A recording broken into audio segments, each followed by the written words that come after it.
Hey everybody, Dom again. Sorry to bother you. Just update on where we're at.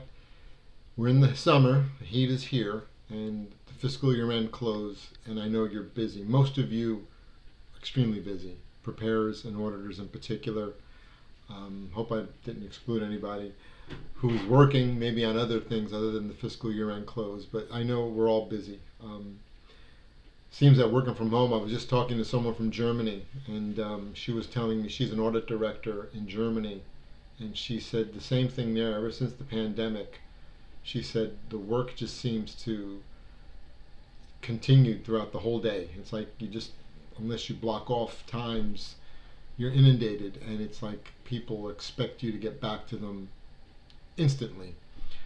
That's why I'm kind of putting out this video. I have not given you hard and fast deadlines because you're all professionals. You know what we're trying to do. And because the board, thankfully, has not fast paced this. And I want to give you time to deliberate among yourselves without over influencing comment from me. You'll get that, don't worry. Probably at the end if there's something I kind of don't see fitting in correctly. But as you know, I like to work with the consensus as much as I can. So here's where we're at. GSA, my friends at GSA, hi there, GSA. Take a look at the June 23rd email that I sent. I'd like for you to clear out some comments. We have some issues there that I think have been raised, or questions that I think are best suited for GSA, you folks, to look at. So I'm kind of waiting on you, and I know you're in the fiscal year end, so I'm not trying to put pressure on you, okay? I'm sensitive because I think some of you know the story. When I was a CFO, I lost an accountant during the fiscal year end close, and it was sad.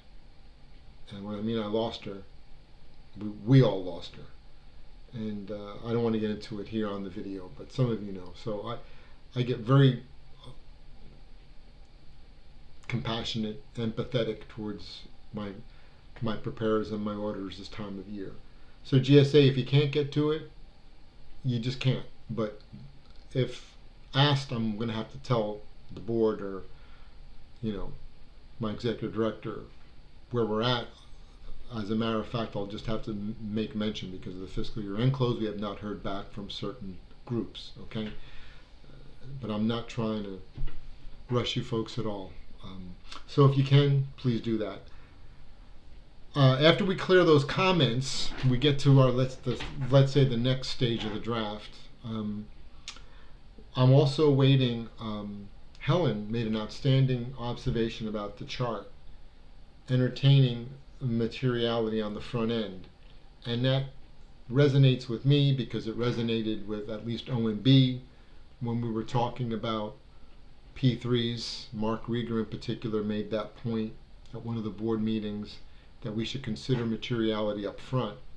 And he basically said, hey, when agencies know FASAB is going to issue a standard, they should be working on that materiality immediately before we even, let's say, get the standard out on the street, and not wait until when the auditors show up. That was kind of Mark's take, and Mark's a great guy. I mean, he worked at Treasury for many years, went over to OMB as deputy controller. I mean, they called him over there.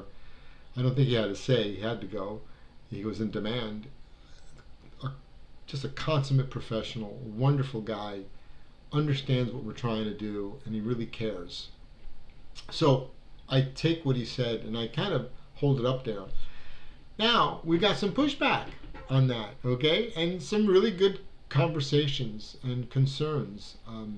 Bruce Henschel has pushed back on that. Jana has pushed back on that.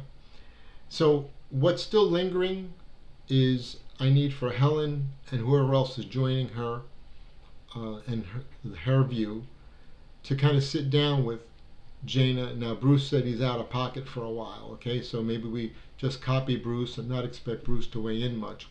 He's given us his feelings in writing, so we know what he is saying. But maybe Jana, if she had time, again, not to put unnecessary pressure, but again, if you can't do it, just let me know. Say, hey Dom, This ain't going to get done, okay, until after the fiscal year end. And I'm cool with that. I just want to know, okay, because if I'm asked, it's not blaming anyone, it's basically the reality. Everyone knows your number one priority is your health, of course, and getting through fiscal year end.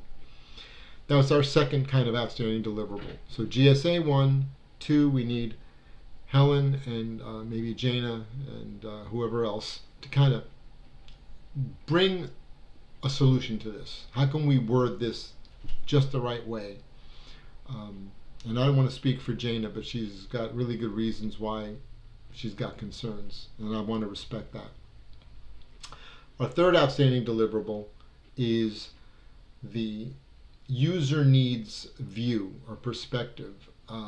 Bob, Larry, and Kevin are preparing a user needs perspective. Kevin did a really good job. He drafted something up.